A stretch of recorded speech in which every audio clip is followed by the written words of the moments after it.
The house where Grace Kelly once lived in Monaco stands as a symbol of elegance and mystery. Nestled on a quiet street overlooking the Mediterranean, it has become infamous not just for its breathtaking views, but for the unsettling phenomena that many claim happen within its walls. Former staff members, now reluctant to speak on record, have whispered tales of unexplained occurrences. A butler who worked for the Kelly family swore he often heard faint footsteps echoing through the marble halls late at night. He described them as deliberate, like someone strolling with a sense of purpose, but upon investigation, the corridors would always be empty. One night, a maid reported hearing a soft voice humming a melody in the parlor. She recognized the tune immediately. It was True Love, the song Grace Kelly sang in her film High Society. Trembling, she followed the sound, only for it to stop abruptly as she reached the room. The air was cold, and the faint smell of lilies, Grace's favorite flower, lingered inexplicably. Guests of the house have also shared their eerie experiences. A visiting dignitary once claimed to have seen the reflection of a woman in a pale gown in a mirror in the dining room. He turned to address her, assuming she was another guest, but found no one there. Startled, he described her appearance to the hosts, who paled when they realized it matched Grace Kelly's iconic image from her wedding day. The most chilling event reportedly occurred in the early 2000s when renovations were underway. Workers often left tools overnight only to find them moved the next morning. One night, a security guard assigned to watch the property heard muffled laughter and faint murmurs coming from the upstairs bedroom. Believing intruders had entered, he rushed to investigate. As he approached the room, the door slammed shut with such force that the nearby chandelier rattled. When he managed to open it, the room was empty, but the distinct imprint of a woman's hand remained on the dust-covered vanity. Locals claim the house grows especially active on September 14th, the anniversary of Grace Kelly's tragic car accident. On this night, it is said that faint sobbing can be heard near the grand staircase, the same staircase she once descended as Monaco's princess. Some believe it is her spirit reliving moments of sorrow, while others think she is simply watching over the place she called home. While skeptics dismiss these tales as mere coincidence or the overactive imagination of admirers, those who have experienced these events firsthand often leave the house with an unshakable feeling that Grace Kelly, in some way, has never truly left Monaco. In recent years, the house has remained uninhabited, its grandeur fading under the weight of time and rumor. Yet, the mysteries within its walls persist, drawing curious souls who dare to seek answers and those who leave with far more questions than they came with. A historian specializing in Monaco's royal family obtained permission to spend a single night in the residence. Equipped with a notebook, camera, and a voice recorder, she aimed to document the stories for her research. As dusk settled over the city, the house seemed unnervingly quiet, its opulent rooms casting long shadows under the dim light of antique chandeliers. Around midnight, the historian decided to conduct an experiment in the library, a room Grace Kelly reportedly loved. She sat at the mahogany desk and placed the recorder in front of her. "If there's anyone here," she said softly, "please make your presence known." For several minutes, there was only silence. Then, just as she reached to turn off the recorder, the faint sound of pages turning filled the room. She froze, her eyes darting to the bookshelves. One book, a leather-bound volume of poetry, had shifted slightly forward, as if someone had been reading it moments earlier. Gathering her courage, she opened the book to the marked page. The poem was about love and loss, themes that seemed almost too poignant given Grace Kelly's life. Feeling a chill in the air, the historian moved to another room, leaving the recorder running in the library. When she reviewed the tape later, she heard something she couldn't explain. A woman's voice, faint but clear, whispering, "It's not over." The next day, she returned to the library to investigate further. This time, she noticed something she had overlooked before. On the desk, barely visible in the dust, were what appeared to be faint fingerprints, delicate, like those of a woman. But the prints led to a peculiar discovery: a hidden compartment in the desk. Inside was a small, gold locket engraved with initials matching Grace Kelly's maiden name, GK. The locket contained 2 photographs, one of Grace as a young actress and another of her children. That night, the historian's sense of curiosity was replaced with unease. She confided in a local friend, a clairvoyant familiar with the lore of the house. The clairvoyant agreed to visit but warned, "You may not like what you uncover. Spirits tied to a place like this often linger because they have unfinished business." The following evening, as the clairvoyant conducted her ritual in the grand sitting room, the atmosphere shifted. A draft swept through the house despite the closed windows. The chandelier above them swayed gently, its crystals casting eerie, dancing reflections on the walls. The clairvoyant's voice grew tense. "She's here," she whispered. "But she's not alone." The historian's heart raced. "What do you mean?" Before the clairvoyant could respond, a loud crash echoed from the upper floors, followed by the unmistakable sound of a woman's laughter, light, almost playful, but filled with an edge that sent shivers down their spines. As they hesitated, deciding whether to investigate, the room grew colder still, and the distinct scent of lilies filled the air once more. The historian and clairvoyant exchanged wary glances, their breaths visible in the sudden chill. The laughter had faded, leaving behind an oppressive silence, broken only by the soft creak of floorboards overhead. Summoning their courage, they climbed the grand staircase, the air growing heavier with every step. Reaching the upper landing, the historian noticed something peculiar, a faint trail of dusty footprints leading toward the master bedroom. The clairvoyant hesitated, her fingers tracing the doorframe. "There's something here," she murmured. "It's watching." Inside, the master bedroom was as magnificent as it was unsettling. The once plush drapes hung in faded splendor, and a gilded mirror above the fireplace reflected the room's ghostly pallor. The historian's attention was drawn to the vanity, where a faint outline of what looked like a handprint marred the thin layer of dust. Before she could examine it, the mirror above the fireplace fogged over, as if someone had exhaled onto its surface. Then, words began to appear in the condensation. Slowly, deliberately, as though written by an unseen hand. "Help me." The historian stepped back, her heart pounding. "What does this mean?" she whispered. But before the clairvoyant could answer, the room seemed to ripple. The air thickened, and the chandelier above them flickered wildly. From the corner of the room came the sound of faint sobbing, and then, unmistakably, the rustle of fabric. The historian turned her head just in time to see a figure move past the window, a silhouette of a woman, elegant and graceful, her outline illuminated by the moonlight. The historian rushed to the window, but there was no one there. Below, the garden lay undisturbed. The clairvoyant knelt on the floor, her eyes closed tightly. "She's trying to communicate," she said, her voice trembling. "But something is holding her back. She's not the only one trapped here."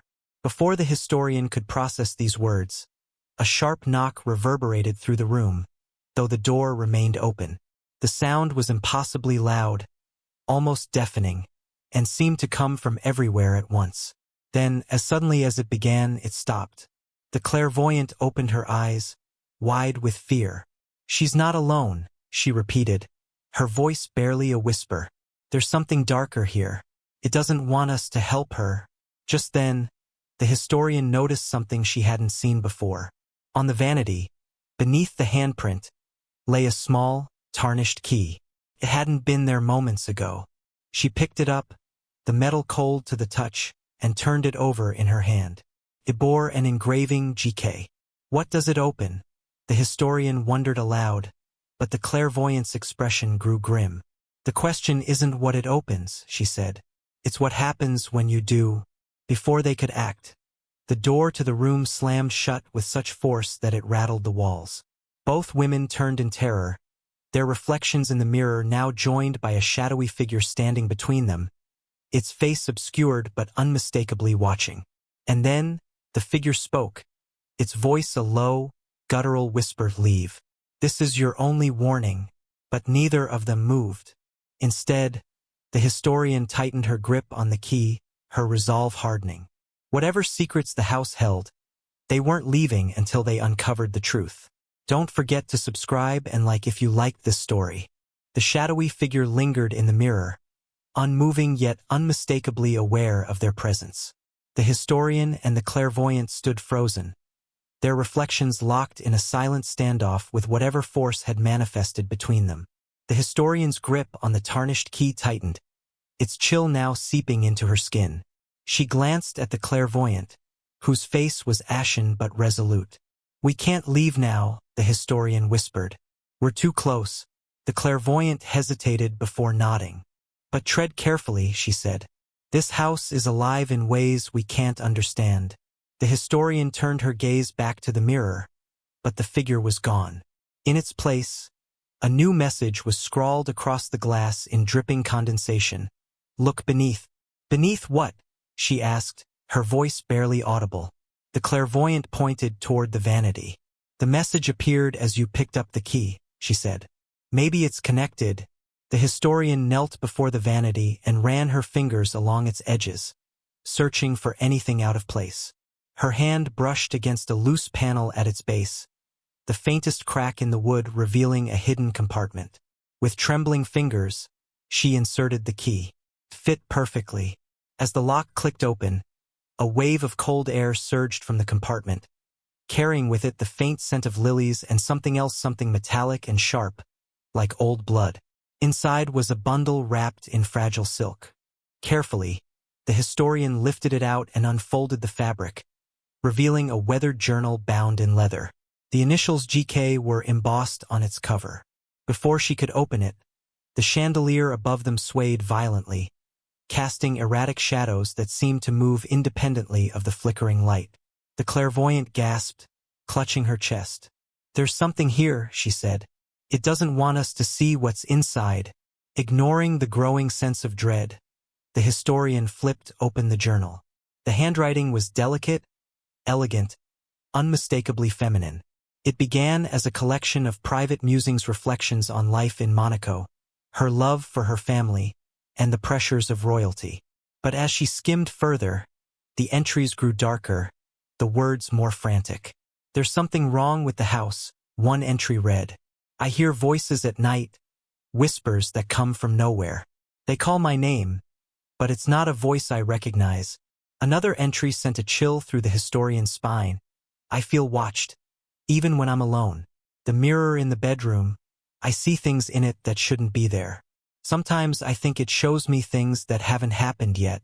The final entry was scrawled hastily, the ink smudged as though written in a hurry. "If you're reading this, it means I couldn't stop it. Please, whoever you are, don't let it escape." The historian barely had time to process the words before a deep, guttural growl filled the room. The temperature plummeted, and the mirror on the wall cracked, a jagged fissure running through the glass. From the shadows of the room emerged the same figure they had seen earlier, now fully formed, its features obscured by darkness but its intent unmistakably malevolent. The clairvoyant screamed as the entity lunged toward them, its outstretched hand reaching for the journal. The historian clutched the book to her chest and shouted, "Why does it want this? What does it mean?" The clairvoyant's voice trembled as she replied, "It's not just Grace trapped here. Something else is bound to this house, something she was trying to protect us from." As the figure loomed closer, the historian made a desperate decision. She flipped to the back of the journal, hoping for an answer, but what she found instead was a single chilling phrase scratched into the final page. "The key doesn't lock doors, it opens them." At that moment, the house shuddered as if exhaling after centuries of silence. Doors slammed in the distance, and a low rumble echoed through the walls, growing louder with each passing second. Whatever had been unleashed was no longer confined to the shadows. The rumbling seemed to rise from the very bones of the house, a sound so deep it felt like the ground itself might give way. The historian and clairvoyant stumbled backward as the air grew thick with the scent of lilies, now overpowering and almost sickly sweet. The shadowy figure stepped closer, its presence warping the space around it like a heat haze. "Put it back," the figure hissed, its voice layered with an unsettling chorus of whispers. "You've taken what should remain hidden." The historian clutched the journal tighter, her knuckles white. "No," she said, her voice trembling but firm. "This isn't just about the house, it's about Grace. Whatever happened to her, whatever she was trying to stop, we have to finish it. The shadow seemed to recoil at the mention of Grace Kelly's name, its form flickering violently as if in agony. The clairvoyant, her hands shaking, whispered, "It's afraid of her, or what she left behind." Before they could act, the journal's pages began to turn on their own, faster and faster until they stopped on a single entry. The ink glowed faintly in the dim room, and a strange symbol, a circle entwined with jagged lines, was scrawled across the page. Beneath it was a cryptic phrase, "The mirror is the gateway. What's trapped must not be freed." As the historian read the words aloud, the cracked mirror above the fireplace began to glow faintly, its fractured surface pulsing with a strange, otherworldly light. The shadow figure let out an ear-piercing shriek and lunged toward the mirror, but it stopped short as if some invisible force held it back. The clairvoyant gasped, her eyes wide. "The mirror, it's more than a reflection. It's a prison." The historian's mind raced. Was this what Grace had tried to warn about in her journal? Was the mirror holding something inside or keeping something out? She stepped toward it cautiously, feeling its pull like a magnet. Her reflection stared back at her, but something was wrong. The woman in the glass wasn't moving with her. Instead, she stood perfectly still, her eyes filled with silent desperation. "That's not you," the clairvoyant whispered. "It's her." The historian's breath caught. The reflection raised its hand slowly, pressing its palm against the glass. The historian hesitated before mirroring the gesture, her fingers trembling as they met the cold surface. The glass rippled like water, and for a moment, the room seemed to dissolve around her. She was no longer in the bedroom. Instead, she found herself in a dimly lit corridor, its walls lined with portraits that seemed to watch her every move. At the end of the hallway stood Grace Kelly, her figure shrouded in a soft, golden glow. Her expression was both serene and sorrowful, her lips moving soundlessly as she beckoned the historian closer. But just as the historian took a step forward, the shadow figure erupted from the corridor's darkness, its form distorting and stretching as it hurtled toward Grace. The actress turned sharply, her glow intensifying as she raised her hand, holding the figure at bay. The historian could hear her voice now, faint and distant. "You have to seal it. Find the circle, before it's too late." In an instant, the historian was pulled back into the bedroom, gasping for air. The mirror's glow faded, and the shadow figure loomed larger than ever, its rage palpable. The clairvoyant grabbed her arm. "What did you see?" she demanded. "Grace," the historian choked out, clutching the journal. "She's trapped in there. She's trying to stop it, but she can't do it alone." Before they could say more, the entire house shuddered violently, the sound of splintering would echoing from below. The clairvoyant turned toward the door, her face pale. "Whatever's in that mirror, it's not just a spirit. And if we don't stop it, it won't stay in this house." The historian looked down at the journal, her eyes locking onto the strange symbol. "The circle," she muttered. "It's the key. But where was it? And more importantly, would they have enough time to find it?" The shadow figure loomed closer, its whispers growing louder, its form almost tangible now. The historian took a shaky breath, knowing they were running out of options and running out of time. The historian and clairvoyant scrambled to decipher the journal's cryptic clues, the shadow growing stronger with every passing moment.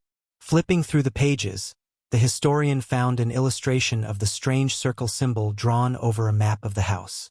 "The cellar," she gasped. "It's beneath the house." Without hesitation, they rushed down the grand staircase, the walls trembling as the shadow followed, its presence filling the air with oppressive dread. Reaching the cellar, they found an ancient stone floor engraved with the circle symbol.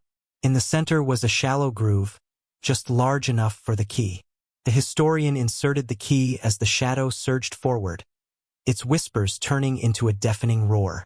The clairvoyant cried out, her hands raised to form a protective barrier, but her strength was faltering. With a final push, the historian turned the key. The circle began to glow, emitting a blinding light that filled the cellar. The shadow figure shrieked, its form disintegrating as it was pulled toward the light. In its place, Grace Kelly's spirit appeared, her expression one of profound relief. "Thank you," she whispered, her voice barely audible over the roar of energy. "It's over." The light consumed her, too, and then vanished, leaving the cellar in silence. The historian and clairvoyant stood in the dim light, shaken but alive. The house, once heavy with despair, now felt oddly still, as if it had finally exhaled. As they left, the historian glanced back at the grand facade of the house. She swore she saw Grace standing in the window, her figure illuminated by the soft glow of the moon. This time, though, she looked at peace. Don't forget to subscribe and like if you liked this story. Any coincidences with real events or characters are accidental.